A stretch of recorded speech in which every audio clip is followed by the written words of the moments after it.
नमस्कार, जोहार। मैं पूनम और आप देख रहे हैं जोहार झारखंड। चलिए जानते हैं आज की 25 महत्वपूर्ण बड़ी खबरों को। छठ पूजा के दौरान बदल सकता है मौसम का मिजाज। झारखंड में छठ पूजा के दौरान मौसम का मिजाज बदल सकता है। मौसम केंद्र के अनुसार 25 अक्टूबर से राज्य के कई जिलों में बारिश होने की संभावना है।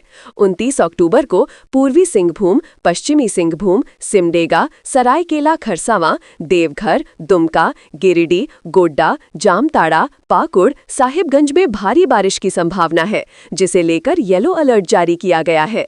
वहीं अधिकतम तापमान में 2 से 3 डिग्री सेल्सियस की गिरावट होने की संभावना है, जबकि न्यूनतम तापमान में बड़े बदलाव की संभावना नहीं है।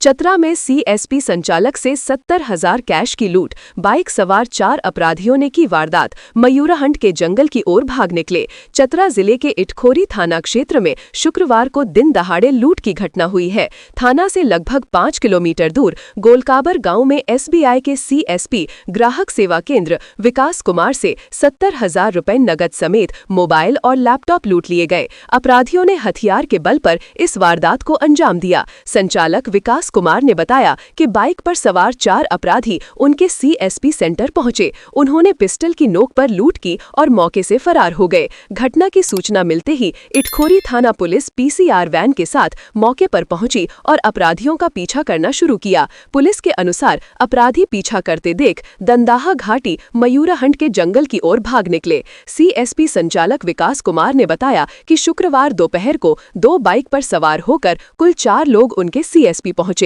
उनमें से 2 ने हेलमेट पहन रखा था, जबकि 2 अन्य ने चेहरे पर मास्क लगा रखा था। विकास ने बताया कि सीएसपी पहुंचने पर उनमें से एक ने मुझे उनके बैंक ऑफ इंडिया के खाते से 10,000 रुपए निकालने की बात कही। इस पर मैंने ये कहकर मना कर दिया कि बैंक ऑफ इंडिया से पैसे निकालने पर पैसा फंस जाता है। इतने में उनमें से एक ने पिस्टल निकाला और मेरी ओर तान दिया। वहीं उसके एक अन्य सहयोगी कट्टे के साथ अंदर आए और काउंटर में लगे सिटकनी, एक प्रकार का लॉक, खोलने को कहा। इसके बाद वे मेरा लैपटॉप, 2 फोन और 70,000 रुपए नगद लेकर फरार हो गए। विकास ने बताया कि पुलिस द्वारा उनके फोन का लोकेशन ट्रेस कर मयूराहंड जंगल से उसे बरामद कर लिया है। इटखोरी थाना प्रभारी अभिषेक सिंह ने पुष्टि की कि 4 बाइक सवार अपराधियों ने सीएसपी संचालक से नकदी और मोबाइल फोन लूटा है। पुलिस ने पूरे जंगल की घेराबंदी कर सघन तलाशी अभियान शुरू कर दिया है। पुलिस ने जल्द ही फरार अपराधियों को गिरफ्तार करने का दावा किया है। झरिया में जेएलकेएम नेता और हाईवा मालिक के बीच हिंसक झड़प। पुलिस ने किया लाठीचार्ज। धनबाद जिले के ओपी क्षेत्र के भौरा परसियाबाद में 2 गुट आपस में भिड़ गए, जिसके बाद जमकर बवाल हुआ। दोनों ओर से जमकर मारपीट हुई। हंगामे के दौरान कोयला लोड वाहनों के शीशे क्षतिग्रस्त कर दिए गए। बवाल बढ़ता देख पुलिस को हल्का बल प्रयोग करना पड़ा, जिसके बाद मामला शांत हुआ।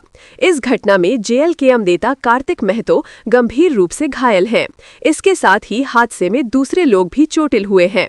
दरअसल कार्तिक महतो जेएलकेएम के झरिया प्रखंड अध्यक्ष हैं। घटना के बाद से पार्टी कार्यकर्ताओं में भारी रोष है, जबकि दूसरा गुट पूर्व पार्षद सह कारोबारी शिव कुमार यादव का समर्थक है।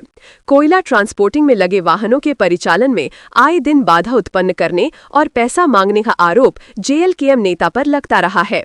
दोनों गुटों की तरफ से पुलिस में शिकायत की गई है। पुलिस दोनों की शिकायत पर मामला दर्ज कर आगे की कार्रवाई कर रही है। इस मामले में जेएलकेएम नेता शक्तिनाथ महतो ने आरोप लगाते हुए कहा कि शिव कुमार यादव के गुंडों द्वारा पार्टी के प्रखंड अध्यक्ष कार्तिक महतो पर जानलेवा हमला किया गया है। हमले में कार्तिक महतो का हाथ टूट गया है। कार्तिक महतो जनता की समस्याओं को हमेशा उठाते रहे हैं। उन लोगों को लगता है कि ये नेता बन रहा है, इसलिए टारगेट कर उनके ऊपर जानलेवा हमला किया गया है। मामले को लेकर मामला दर्ज कराया गया है। 24 घंटे के अंदर आरोपियों की गिरफ्तारी नहीं होने पर जेएलकेएम ने सड़क पर उतरकर आंदोलन करने की चेतावनी दी है। वहीं शिव कुमार यादव ने कहा कि लगाए गए आरोप बेबुनियाद हैं। आए दिन कोयला ट्रांसपोर्टिंग में लगे हाईवा के परिचालन को इनके द्वारा बाधित किया जाता है। इनके द्वारा पैसे की मांग की जाती है और पैसे नहीं देने पर ड्राइवर के साथ बदसलूकी और गाली गलौज की जाती है। कार्तिक महतो और उनके समर्थकों के द्वारा कई वाहनों के शीशे क्षतिग्रस्त किए गए हैं। शिव कुमार यादव ने पुलिस से ऐसे लोगों पर कार्रवाई की मांग की है। बाबूलाल मरांडी ने कहा, पूरे झारखंड में फैला है डीएमएफटी फंड घोटाला। नेता प्रतिपक्ष बाबूलाल मरांडी ने राज्य में उजागर हो रहे डीएमएफटी फंड घोटाले पर अपनी प्रतिक्रिया दी है। कहा कि मैंने पहले भी कहा था, डीएमएफटी घोटाले में बोकारो सिर्फ एक झांकी है, असल में ये भ्रष्टाचार पूरे झारखंड में फैला हुआ है। अब कोडरमा और धनबाद से भी घोटालों के नए तथ्य सामने आ रहे हैं। आमतौर पर आईएएस अधिकारी एक जिले से दूसरे जिले में अनुभव लेकर जाते हैं, लेकिन इस सरकार में अधिकारी अपने साथ अपने पुराने दलालों और ठेकेदार साझेदारों को भी ले जाते हैं। नेता प्रतिपक्ष ने कहा कि कोडरमा में डीसी रहते हुए आदित्य रंजन ने डीएमएफटी फंड से स्किल डेवलपमेंट के नाम पर एमईपीएससी और तितली फाउंडेशन के साथ मिलकर जमकर लूट मचाई। अब जब वे धनबाद के डीसी बने हैं तो वही खेल दोबारा शुरू हो गया है। एमईपीएससी और तितली फाउंडेशन के साथ सांठ-गांठ कर डीएमएफटी फंड को फिर से लूटा जा रहा है। इस लूट की स्क्रिप्ट इतनी चालाकी से लिखी गई है कि टेंडर की शर्तों में बदलाव कर मनचाही कंपनियों को फायदा पहुंचाया जा रहा है। नेता प्रतिपक्ष ने सीएम से आग्रह किया है कि कोडरमा में वर्ष 2022-24 के दौरान डीएमएफटी फंड के उपयोग की उच्च स्तरीय जांच कराई जाए। साथ ही आदित्य रंजन और प्रांजल मोदी के बीच के रिश्तों की भी पड़ताल की जाए। धनबाद में डीएमएफटी फंड से जुड़े सभी चल रहे टेंडर प्रक्रियाओं को तत्काल रोककर निष्पक्ष जांच सुनिश्चित की जाए। गिरिडीह में अवैध शराब भट्टी का भंडाफोड़, 1000 लीटर महुआ शराब जब्त, उपकरण नष्ट। गिरिडीह पुलिस ने अवैध शराब कारोबार के खिलाफ बड़ी कार्रवाई की है। यहां धनवार प्रखंड के बांदारी गांव में छापेमारी कर एक घर पर अवैध रूप से चल रहे महुआ देसी शराब की भट्टी का भंडाफोड़ किया गया। इस दौरान पुलिस ने मौके से करीब 1000 लीटर तैयार महुआ शराब जब्त कर नष्ट कर दी। इसके अलावा शराब बनाने में प्रयुक्त उपकरणों को भी नष्ट किया गया। गुप्त सूचना के आधार पर महुआ एसडीपीओ राजेंद्र प्रसाद और धनवार थाना प्रभारी सतेंद्र पाल के नेतृत्व में ये कार्रवाई की गई। अधिकारियों ने बताया कि यह अभियान अवैध शराब कारोबार पर रोक लगाने की दिशा में चलाए जा रहे विशेष अभियान का हिस्सा है। वहीं इस मामले में एसडीपीओ राजेंद्र प्रसाद ने कहा कि अवैध शराब कारोबार पर लगाम लगाना प्रशासन की प्राथमिकता है और आगे भी ऐसी कार्रवाई जारी रहेगी। पुलिस ने ग्रामीणों से अपील की है कि वे इस तरह की अवैध गतिविधियों की जानकारी तुरंत प्रशासन को दें, ताकि समाज में फैल रही इन कुप्रवृत्तियों पर अंकुश लगाया जा सके। छठ महापर्व को लेकर देवघर में यातायात व्यवस्था में बदलाव, शहर में भारी वाहनों की नो एंट्री। छठ महापर्व को लेकर देवघर जिला प्रशासन ने ट्रैफिक व्यवस्था में बड़ा बदलाव किया है। 27 और 28 अक्टूबर को शहर में भारी वाहनों का प्रवेश वर्जित रहेगा। श्रद्धालुओं को यातायात जाम या किसी प्रकार की असुविधा न हो, इसके लिए प्रशासन ने कई रूट भी डाइवर्ट कर दिए हैं। उपायुक्त नमन प्रेस लकड़ा के निर्देश पर अनुमंडल पदाधिकारी रवि कुमार ने ये जानकारी दी है। रवि कुमार ने बताया कि आगामी 27 और 28 अक्टूबर को छठ पर्व मनाया जाएगा। इन तिथियों में बड़ी संख्या में श्रद्धालु दढ़वा नदी, शिवगंगा घाट, नौलखा, नवाड़ी, नंदन पहाड़ सहित अन्य छठ घाटों पर पहुंचेंगे। इसको देखते हुए प्रशासन ने कई नो एंट्री जोन और रूट डायवर्जन निर्धारित किए हैं। प्रशासन ने निर्देश दिया है कि 27 अक्टूबर को दोपहर 1 बजे से रात 10 बजे तक और 28 अक्टूबर की सुबह 2 बजे से 9 तक शहर में किसी प्रकार की भारी वाहन का प्रवेश वर्जित रहेगा। प्रशासन ने मंदिर और शिवगंगा घाट क्षेत्र को भी नो एंट्री घोषित किया है। इन स्थानों पर वाहनों की आवागमन पूरी तरह से प्रतिबंधित रहेगा। भारती होटल, शिवराम झा चौक, जोड़ा तालाब, सीता होटल, लक्ष्मीपुर चौक, सम्राट होटल, शिक्षा सभा चौक, दोमासी गली, विद्यापति चौक, डोलिया गली, अवंतिका गली और टावर चौक से मंदिर जाने वाली मार्ग शामिल हैं। ऑपरेशन के बाद महिला की मौत, परिजनों ने अस्पताल पर लापरवाही का लगाया आरोप, सड़क जाम कर मुआवजे की मांग। पलामू के हुसैनाबाद में एक निजी अस्पताल में ऑपरेशन के बाद रांची में इलाज के दौरान एक महिला की मौत हो जाने से शुक्रवार को क्षेत्र में हड़कंप मच गया। घटना से नाराज परिजनों और ग्रामीणों ने जपला छतरपुर मुख्य मार्ग को जाम कर दिया और अस्पताल प्रबंधन पर गंभीर लापरवाही का आरोप लगाते हुए मुआवजे की मांग की। मृतका की पहचान बिहार के रोहतास जिले के इंद्रपुरी थाना क्षेत्र के जयनगरा निवासी 50 वर्षीय कलावती देवी के रूप में की गई है। परिजनों के अनुसार 14 अक्टूबर को कलावती देवी का ऑपरेशन हुसैनाबाद के आर्यन हॉस्पिटल में किया गया था। ऑपरेशन के बाद उनकी तबीयत बिगड़ने लगी, जिसके बाद उन्हें रांची के एक निजी अस्पताल में रेफर किया गया। कई दिनों तक इलाज के बाद उनकी मृत्यु हो गई। परिवार वालों का आरोप है कि आर्यन हॉस्पिटल में ऑपरेशन के दौरान चिकित्सकों की लापरवाही से महिला की आंत कट गई, जिससे उनकी मौत हो गई। घटना के बाद अस्पताल संचालक फरार बताए जा रहे हैं। सामाजिक कार्यकर्ता विक्रम कुमार अंजन ने बताया कि कलावती देवी अपने परिवार की एकमात्र कमाने वाली सदस्य थीं। उनके पति रामचंद्र बैठा लकवाग्रस्त हैं और चलने फिरने में असमर्थ हैं। परिवार की 2 बेटियां विवाह योग्य हैं, जिनके भविष्य को लेकर अब परिवार गहरे संकट में है। घटना की सूचना मिलते ही हुसैनाबाद थाना पुलिस और प्रशासनिक अधिकारी मौके पर पहुंचे। गुस्साए ग्रामीणों ने सड़क पर टायर जलाकर और गाड़ियां खड़ी कर जाम लगा दिया, जिससे दोनों ओर वाहनों की लंबी कतारें लग गईं। बाद में हुसैनाबाद सीओ पंकज कुमार ने पीड़ित परिवार को तत्काल सरकारी सहायता के रूप में 20,000 रुपए दिए और मामले की निष्पक्ष जांच का आश्वासन दिया। इसके बाद आक्रोशित लोग शांत हुए और जाम हटा लिया गया। छठ महापर्व को लेकर पलामू प्रशासन अलर्ट। डीसीएसपी ने प्रमुख घाटों का किया निरीक्षण। छठ महापर्व को लेकर जिला प्रशासन ने तैयारियों को अंतिम रूप देने की कवायद तेज कर दी है। शुक्रवार को उपायुक्त समीरा एस, पुलिस अधीक्षक रीश्मा रमेशन और उप विकास आयुक्त जावेद हुसैन ने प्रमुख घाटों का निरीक्षण किया। इस दौरान अधिकारियों कोयल नदी के मरीन ड्राइव, पंपूकल और अमानत छठ घाटों में की गई तैयारियों का जायजा लिया। वहीं मौके पर मौजूद विभागीय अधिकारियों को कई सख्त निर्देश दिए। निरीक्षण के दौरान उपायुक्त ने कहा कि छठ व्रतियों को सुविधा मुहैया कराना जिला प्रशासन की सर्वोच्च प्राथमिकता है। उन्होंने निर्देश दिया कि घाटों की साफ सफाई, प्रकाश व्यवस्था, बैरिकेडिंग और मार्गों की मरम्मत का कार्य समय पर पूरा किया जाए। साथ ही घाटों के आसपास पेयजल और चिकित्सा सुविधा की भी समुचित व्यवस्था सुनिश्चित करने को कहा है। पुलिस अधीक्षक रीश्मा रमेशन ने सुरक्षा व्यवस्था को लेकर विस्तृत दिशा निर्देश दिए। उन्होंने कहा कि छठ पर्व के दौरान भीड़ नियंत्रण, ट्रैफिक प्रबंधन, महिला सुरक्षा और नदी किनारे पेट्रोलिंग की पुख्ता व्यवस्था की जाएगी। सभी घाटों पर पर्याप्त संख्या में पुलिस बल की तैनाती की जाएगी। साथ ही ड्रोन और सीसीटीवी कैमरे से निगरानी की योजना भी तैयार की जा रही है। डीडीसी सह नगर निगम आयुक्त जावेद हुसैन ने भी निगम और अन्य संबंधित विभागों को निर्देश दिया। उन्होंने कहा कि घाटों की सुंदरता और स्वच्छता पर विशेष ध्यान दिया जाए, ताकि श्रद्धालु स्वच्छ एवं सुरक्षित वातावरण में आस्था का पर्व मना सकें।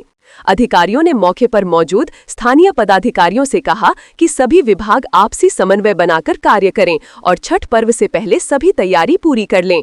जिला प्रशासन ने आम लोगों से भी अपील की है कि छठ पर्व के दौरान स्वच्छता बनाए रखें और प्रशासन का सहयोग करें। लातेहार वासी सावधान, बिना हेलमेट बाइक चलाने पर कट रहा ऑनलाइन चालान। महानगरों की तरह अब लातेहार में भी ऑनलाइन चालान काटा जा रहा है। शुक्रवार से बिना हेलमेट के बाइक चलाने वालों का सीसीटीवी की मदद से ऑनलाइन चालान काटा जाने लगा है। उपायुक्त उत्कर्ष गुप्ता के निर्देश पर यह नियम लागू किया गया है, ताकि सड़क दुर्घटनाओं और इससे होने वाली जान माल की क्षति को कम किया जा सके। जिला मुख्यालय के तकरीबन हर चौक और चौराहों पर सीसीटीवी लगाए गए हैं। जिला कंट्रोल रूम से इसकी मॉनिटरिंग की जा रही है और यहीं से बिना हेलमेट बाइक चलाने वालों का ऑनलाइन चालान काटा जा रहा है। वहीं बहुत जल्द सड़क पर ओवर स्पीड चलने वाले वाहन चालकों का भी ऑनलाइन चालान काटा जाएगा। जिला परिवहन पदाधिकारी उमेश मंडल व सड़क सुरक्षा प्रबंधक मो तनवीर ने बताया कि ओवर स्पीड वाहन चालकों की पहचान के लिए परिवहन विभाग लातेहार ने स्पीड गन का ऑर्डर दिया है। स्पीड गन उपलब्ध होते ही ओवर स्पीड वाहन चालकों की पहचान कर ऑनलाइन चालान काटा जाएगा। 3 समन पर उपस्थित नहीं हुई स्निग्धा सिंह, अब वारंट लेने की तैयारी में एसीबी। आईएएस विनय चौबे के हजारीबाग डीसी रहने के दौरान वन भूमि की अवैध ढंग से खरीद बिक्री और नियम विरुद्ध म्यूटेशन से जुड़े मामले की आरोपी स्निग्धा सिंह एसीबी के तीसरे समन पर भी उपस्थित नहीं हुई हैं। एसीबी ने उन्हें इस केस में पूछताछ के लिए 3 बार समन भेजा है, लेकिन वो अभी तक एजेंसी के समक्ष एक बार भी हाजिर नहीं हुई हैं। इसके बाद अब एसीबी उनके खिलाफ वारंट लेने की तैयारी में है। छठ पूजा के बाद एसीबी कोर्ट में स्निग्धा सिंह के विरुद्ध वारंट जारी करने के लिए आवेदन दे सकती है। स्निग्धा सिंह एसीबी की कांड संख्या 11/2025 की नामजद आरोपी हैं। एसीबी के मुताबिक जिस भूमि को लेकर प्राथमिकी दर्ज की गई है वो विनय सिंह और उनकी पत्नी स्निग्धा सिंह के नाम है। यह भूमि हजारीबाग के सदर अंचल के थाना नंबर 252 में स्थित है, जिसका खाता नंबर 95, प्लॉट नंबर 1055, 1060 और 848 और कुल रकबा 28 डिसमिल और खाता नंबर 73, प्लॉट नंबर 812 और रकबा 72 डिसमिल है। यह भूमि सदर अंचल के बभनवे मौजा के हल्का 11 में स्थित है। उक्त खाता प्लॉट की भूमि पर विनय सिंह और उनकी पत्नी स्निग्धा सिंह का दखल कब्जा है और फिलहाल इस पर नेक्स्टजन का शोरूम संचालित है। अब तक इस केस में एसीबी ने विनय चौबे के करीबी ऑटोमोबाइल कारोबारी विनय सिंह, हजारीबाग के लैंड ब्रोकर विजय सिंह और हजारीबाग के तत्कालीन सदर अंचल अधिकारी शैलेश कुमार को गिरफ्तार कर चुकी है। झारखंड में आरक्षी संवर्ग भर्ती प्रक्रिया में तेजी, गृह सचिव करेंगी पुलिस रोस्टर क्लियरेंस की समीक्षा बैठक। झारखंड में पुलिस बल में भर्ती प्रक्रिया को गति देने की दिशा में एक महत्वपूर्ण कदम उठाया गया है। गृह सचिव 31 अक्टूबर को पुलिस रोस्टर क्लियरेंस की स्थिति की समीक्षा के लिए एक उच्च स्तरीय बैठक की अध्यक्षता करेंगी। यह समीक्षा बैठक मुख्य रूप से जिला बल और इकाई के आरक्षी संवर्ग कांस्टेबल कैडर के पदों से संबंधित है। इसमें चालक, ड्राइवर, आर्मरर और बिगुलर जैसे विशेष संवर्गों को छोड़कर सामान्य आरक्षी संवर्ग पर ध्यान केंद्रित किया जाएगा। बैठक का प्राथमिक लक्ष्य रोस्टर क्लियरेंस की प्रक्रिया को अंतिम रूप देना है। रोस्टर क्लियरेंस के बाद सभी जिलों से जाति और वर्ग के अनुसार कोटिवार खाली पड़े पदों, रिक्ति की सटीक और अद्यतन जानकारी प्राप्त करना आवश्यक है, ताकि भर्ती प्रक्रिया को पारदर्शी तरीके से आगे बढ़ाया जा सके। सभी संबंधित जिलों और इकाइयों को कड़े निर्देश दिए गए हैं कि वे निर्धारित समय यानी 31 अक्टूबर को दोपहर 3 बजे होने वाली इस वीडियो कॉन्फ्रेंसिंग आधारित समीक्षा बैठक में अपनी उपस्थिति सुनिश्चित करें। मैं खेल बंद करने आ रहा हूं, डॉक्टर इरफान अंसारी ने चेताया। सूबे के स्वास्थ्य मंत्री ने एक बार फिर भाजपा को चेताया है। उन्होंने अपने सोशल मीडिया पोस्ट में लिखा है कि सुनने में आ रहा है कि मेरी गैर हाजिरी में घाटशिला में कुछ रिजेक्ट और अवसरवादी लोग, जिन्हें जनता ने पहले ही ठुकरा दिया था, अब खुलेआम बयानबाजी कर रहे हैं और लाठी भांज रहे हैं। आगे कहा कि भोली भाली जनता को गुमराह कर रहे हैं और झारखंडी भाइयों बहनों को बांग्लादेशी, घुसपैठिया, रंगोनिया कहकर उनका अपमान कर रहे हैं। साफ सुन लो, अब ये खेल बंद होगा, इसे बंद करने मैं आ रहा हूं। मंत्री ने आगे लिखा कि बाहर से आकर घाटशिला की मिट्टी, इसकी अस्मिता और जनता के सम्मान से खिलवाड़ करने वालों को अब जनता भी जवाब देगी और मैं भी दूंगा। झारखंड की धरती किसी की बपौती नहीं है। महागठबंधन के लोकप्रिय प्रत्याशी सुमेश सोरेन को राहुल गांधी और सीएम हेमंत सोरेन जी का आशीर्वाद प्राप्त है। जनता का जनसैलाब उनके साथ है। जीत ऐतिहासिक होगी, ये तय है। इरफान अंसारी ने लिखा कि मैं कुछ समय बिहार चुनाव में व्यस्त था, लेकिन अब समय आ गया है कि सच सामने आए और झूठ बोलने वाले बेनकाब करूं। जो लोग भ्रम फैलाकर राजनीति कर रहे हैं, सावधान हो जाओ, क्योंकि डॉक्टर इरफान अंसारी आ रहा है। टेंडर घोटाला में ईडी ने तत्कालीन मंत्री के आप्त सचिव संजीव लाल की पत्नी सहित 8 के खिलाफ आरोप पत्र दायर किया। प्रवर्तन निदेशालय ईडी ने ग्रामीण विकास विभाग में टेंडर घोटाले में तत्कालीन ग्रामीण विकास मंत्री आलमगीर आलम के आप्त सचिव संजीव लाल की पत्नी रीता लाल सहित 8 के खिलाफ आरोप पत्र दायर किया। आरोपित अभियुक्तों में वीरेंद्र राम को घूस और महंगी गाड़ियां देने वाले ठेकेदारों के अलावा वीरेंद्र राम का हिसाब किताब रखने और घूस की रकम वसूलने वाले ठेकेदारों का नाम शामिल है। ग्रामीण विकास विभाग में टेंडर घोटाला और मनी लॉन्ड्रिंग के मामले में ईडी द्वारा दायर किया जाने वाला ये चौथा आरोप प्रोसिक्यूशन कंप्लेंट पत्र है। इससे अब इस घोटाले में आरोपित अभियुक्तों की संख्या बढ़कर 22 हो गई है। ईडी ने पीएमएलए के विशेष न्यायाधीश की अदालत में दायर आरोप पत्र में ग्रामीण विकास में टेंडर घोटाले में कमीशन देने वाले ठेकेदारों के अलावा कमीशन की राशि से संपत्ति खरीदने वालों को आरोपित किया है। ईडी ने चौथे आरोप पत्र में ठेकेदार राजेश कुमार को आरोपित किया है। इसके अलावा उसकी company messrs Rajesh Kumar construction private limited और परमानंद सिंह बिल्डर्स प्राइवेट लिमिटेड को आरोपित किया है। विभाग के तत्कालीन मुख्य अभियंता वीरेंद्र राम के ठिकानों पर छापेमारी के दौरान कुछ महंगी गाड़ियां जब्त की गई थी। ठेकेदार ने वीरेंद्र राम को ये गाड़ियां दी थी। जांच के दौरान ठेकेदार से गहन पूछताछ हुई थी। इसमें ठेकेदार ने ये स्वीकार किया था कि उसने वीरेंद्र राम को घूस के तौर पर 1.88 करोड़ रुपए दिए थे। इसके अलावा टोयोटा इनोवा और टोयोटा फॉर्च्यूनर भी दिया था। ठेकेदार राधा मोहन साहू ने वीरेंद्र राम को 39 लाख रुपए घूस और एक टोयोटा फॉर्च्यूनर दिया था। देवघर में डकैती कांड में बड़ी सफलता, स्कॉर्पियो, पिस्टल और 8 लाख के साथ 6 गिरफ्तार। देवघर जिले के मधुपुर थाना क्षेत्र के मिसरना गांव में बीते सप्ताह हुई डकैती मामले में पुलिस को एक बड़ी सफलता हाथ लगी है। इस घटना में संलिप्त 6 अपराधियों को गिरफ्तार कर लिया गया है। पुलिस ने इनके पास से डकैती में प्रयुक्त स्कॉर्पियो, 2 पिस्टल और लगभग 8 लाख रुपए की नकदी बरामद की है।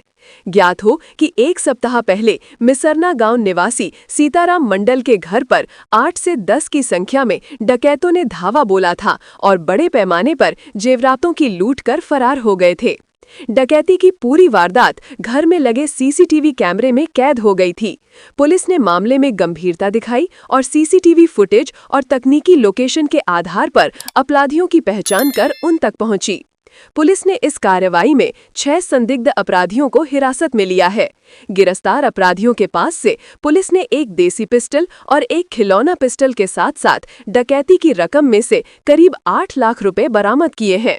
वहीं डकैती में इस्तेमाल की गई सफेद स्कॉर्पियो की बरामदगी सीमावर्ती जिला गिरिडीह के गांडेय थाना क्षेत्र स्थित चेंगरबाद गांव से हुई है। पुलिस सूत्रों के अनुसार पकड़े गए संदिग्धों से महत्वपूर्ण जानकारी प्राप्त हुई है, जिसके आधार पर पुलिस इस डकैती की घटना में शामिल अन्य फरार अपराधियों की तलाश में लगातार छापेमारी कर रही है। पुलिस का मानना है कि जल्द ही पूरे गिरोह का पर्दाफाश किया जाएगा। नदी तटों पर हरियाली बढ़ाने का एक्शन प्लान तैयार, 88 किलोमीटर होगा पौधारोपण। वन विभाग ने राज्य के विभिन्न जिलों में 88 किलोमीटर नदी तटों पर पौधारोपण करने का एक्शन प्लान तैयार कर लिया है। विभाग ने वित्तीय वर्ष 2025-26 से 2031-32 के तहत वित्तीय वर्ष 2025-26 में कार्यान्वित की जाने वाली नदी तट वृक्षारोपण योजना के तहत नदी तट पर वृक्षारोपण का अग्रिम कार्य के लिए कुल 10 करोड़ 45 लाख रुपए की स्वीकृति दी गई है। इस योजना के तहत नदी तट पर मुख्यतः अर्जुन, सेमल, कदम, करंज, शीशम, जामुन, आम, बेल, बेर, इमली, पीपल, बरगद, नीम, सिरिस, जंगली जिलेबी, गमाहार आदि के प्राकृतिक प्रजातियों के पौधे लगाए जाएंगे। इस योजना के तहत ये भी प्रावधान किया गया है कि यदि नदी तट पर 100% वन भूमि या गैर मजरूआ भूमि उपलब्ध नहीं है तो रैयती भूमि का हिस्सा 100 मीटर लंबाई की इकाई में यदि अधिकतम 30% हो तो इस प्रकार के स्थल को वृक्षारोपण के लिए चयनित किया जा सकता है। रांची में मंत्री सुदिव्य कुमार ने किया छठ घाटों का निरीक्षण, लंबित कार्यों को पूरा करने के दिए निर्देश। लोक आस्था के महापर्व छठ को लेकर राजधानी रांची में तैयारियां जोरों पर हैं। इसी क्रम में शुक्रवार को राज्य के मंत्री सुदिव्य कुमार ने राजधानी के विभिन्न छठ घाटों का निरीक्षण किया। उन्होंने घाटों की साफ सफाई, प्रकाश व्यवस्था, सुरक्षा इंतजाम और श्रद्धालुओं के आवागमन की स्थिति का बारीकी से जायजा लिया। मंत्री ने अधिकारियों को निर्देश दिया कि सभी लंबित कार्यों को समय पर पूरा कर लिया जाए ताकि श्रद्धालुओं को किसी भी प्रकार की असुविधा न हो। निरीक्षण के दौरान मंत्री सुदिव्य कुमार ने कहा कि छठ पर्व झारखंड की सांस्कृतिक और धार्मिक पहचान का प्रतीक है, इसलिए इसके सफल आयोजन के लिए राज्य सरकार पूरी तरह प्रतिबद्ध है। उन्होंने कहा कि छठ मैया की आराधना लोक आस्था, शुद्धता और अनुशासन का प्रतीक है। ये पर्व सामाजिक समरसता और जन भागीदारी का उदाहरण प्रस्तुत करता है। सरकार का उद्देश्य है कि हर श्रद्धालु बिना किसी परेशानी के श्रद्धा और विश्वास के साथ पूजा कर सके। उन्होंने अधिकारियों को निर्देशित किया कि घाटों पर प्रकाश व्यवस्था सुदृढ़ हो, स्वच्छता बनी रहे और सुरक्षा के पुख्ता इंतजाम किए जाएं। इसके साथ ही उन्होंने जल स्तर और घाटों की मजबूती की भी जानकारी ली। मंत्री ने कहा कि हर घाट पर एनडीआरएफ और प्रशासनिक टीमों की तैनाती होनी चाहिए ताकि किसी भी आपात स्थिति से निपटा जा सके। इसके साथ ही मंत्री ने प्रदेशवासियों के सुख, शांति और समृद्धि की कामना करते हुए कहा, छठ मैया की कृपा सभी झारखंड वासियों पर सदा बनी रहे। उन्होंने प्रशासनिक अधिकारियों और नगर निगम कर्मियों की सराहना की जो दिन रात छठ घाटों को तैयार करने में जुटे हैं। उन्होंने कहा कि सरकार जनता की आस्था का सम्मान करती है और इस बार राजधानी रांची के सभी घाटों पर छठ पर्व को भव्य और सुरक्षित रूप से मनाया जाएगा। रांची में रोजगार मेला। रक्षा राज्य मंत्री संजय सेठ ने 187 अभ्यर्थियों को सौंपा नियुक्ति पत्र। पीएम ने दी शुभकामनाएं। पीएम मोदी द्वारा 22 अक्टूबर 2022 को रोजगार मेला शुरू किया गया था। इसके जरिए अब तक 11 लाख युवाओं को सरकारी नौकरी मिली है। इसी क्रम में आज 24 अक्टूबर को 17वां रोजगार मेला का आयोजन रांची में किया गया। रांची सहित देश के 40 स्थानों पर आयोजित इस रोजगार मेले में 51,000 से अधिक युवाओं को नियुक्ति पत्र दिया गया। रांची के डोरंडा स्थित शौर्य सभागार में आयोजित रोजगार मेला में केंद्रीय रक्षा राज्य मंत्री संजय सेठ, विधायक सीपी सिंह के अलावे डाक विभाग के कई अधिकारी मौजूद थे। इस मौके पर लोगों ने प्रधानमंत्री नरेंद्र मोदी का संबोधन वीडियो कॉन्फ्रेंसिंग के जरिए सुना। पीएम मोदी ने कहा कि यह आपको केवल सरकारी नौकरी नहीं मिली है, आपको राष्ट्र सेवा में सक्रिय योगदान देने का अवसर मिला है। पीएम ने आगे कहा कि इस बार रोशनी का त्योहार दिवाली आप सभी के जीवन में नई रोशनी लेकर आया है। उत्सवों के बीच पक्की नौकरी के लिए नियुक्ति पत्र मिलना यानी उत्सवों का उल्लास और सफलता की डबल खुशी है। ये खुशी आज देश के 51,000 से ज्यादा युवाओं को मिली है। रोजगार मेले में रांची में 187 युवाओं को नियुक्ति पत्र मिला। जिन्हें नियुक्ति पत्र मिला है उन्हें डाक विभाग, रेल मंत्रालय, गृह मंत्रालय, उच्च शिक्षा विभाग, वित्त सेवा, coal India limited, gas authority of India limited, ONGC जैसे सरकारी विभागों में विभिन्न पदों पर काम करने का मौका मिलेगा। इस मौके पर केंद्रीय रक्षा राज्य मंत्री संजय सेठ ने नियुक्ति पत्र पाने वाले सभी युवाओं को बधाई देते हुए कहा कि विगत 3 वर्षों में 11 लाख से अधिक युवाओं को नियुक्ति पत्र देकर प्रधानमंत्री नरेंद्र मोदी ने अपना वादा को पूरा करने का काम किया है। उन्होंने कहा कि जिस तरह से इस साल त्योहार के मौके पर जीएसटी में बदलाव किए गए और उसके कारण से बाजार में जमकर खरीदारी हुई है, उससे साफ हो गया है कि जो प्रधानमंत्री ने कहा वही हुआ है। घर की छत पर मिली युवक की लाश, पोस्टमार्टम रिपोर्ट से खुलेगा मौत का राज। बोकारो जिले के पेटरवाड़ थाना क्षेत्र के पिछरी स्थित पेट्रोल पंप के पास एक घर की छत पर युवक का शव मिलने से क्षेत्र में सनसनी फैल गई। मृतक की पहचान बेरमो थाना क्षेत्र के फुसरो अवध सिनेमा हॉल परिसर निवासी रामेश्वर महतो के पुत्र विकास कुमार 20 वर्ष के रूप में की गई है। जानकारी के अनुसार मृतक मूल रूप से बिहार के वैशाली जिले का निवासी था और फिलहाल फुसरो स्टेशन रोड स्थित चंदेल मार्केट में एक राशन दुकान में काम करता था। परिजनों के अनुसार बुधवार दोपहर किसी बात को लेकर झगड़ा होने के बाद विकास गुस्से में घर से निकल गया था। देर रात तक घर नहीं लौटने पर परिवार वालों ने उसकी तलाश शुरू की, लेकिन कोई सुराग नहीं मिला।